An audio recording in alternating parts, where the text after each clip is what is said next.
नमो बुद्धाय. आज बदलापूरच्या धम्मभूमीवर नव्या पिढीचा इतिहास लिहिला जात आहे. या धम्म परिषदेत महिला केवळ उपस्थित नाहीत, तर त्या परिवर्तनाच्या शिल्पकार आहेत. बौद्ध समाजाच्या उभारणीत त्यांचा सहभाग हीच खरी शक्ती आहे.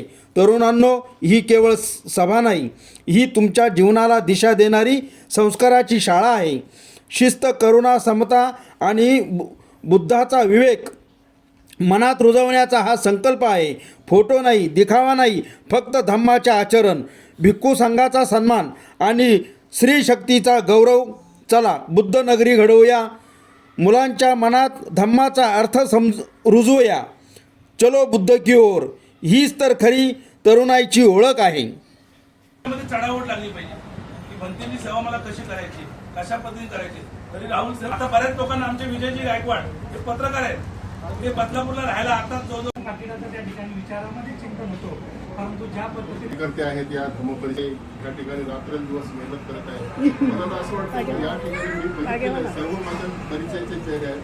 निर्मलाताई कांबळे जी आहेत, हे सर्व जे चेहरे आहेत, एक एक माणूस हजार माणसं जमा करतो. पगारे साहेब आहेत तिथं,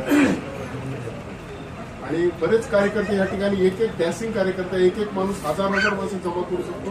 एवढी ताकद आपल्यामध्ये आहे आणि आपण कशामध्येच कमी नाही. ऍक्च्युअली मी जेव्हा राहुल सरांनी, सोनकांबळे सरांनी मला कॉन्टॅक्ट केलं की सर असं धम्म परिषदेचं आहे, म्हणून मला वाटेल ती जबाबदारी मी घ्यायला तयार आहे. आणि हा ग्रुप या सर्व कार्यकर्त्यामध्ये आहे, माझ्या एकट्यामध्ये नाहीये. हे सगळे कार्यकर्ते एका याच्यामध्ये सगळे जबाबदारी घ्यायला पूर्ण तयार आहे आणि आपण 100%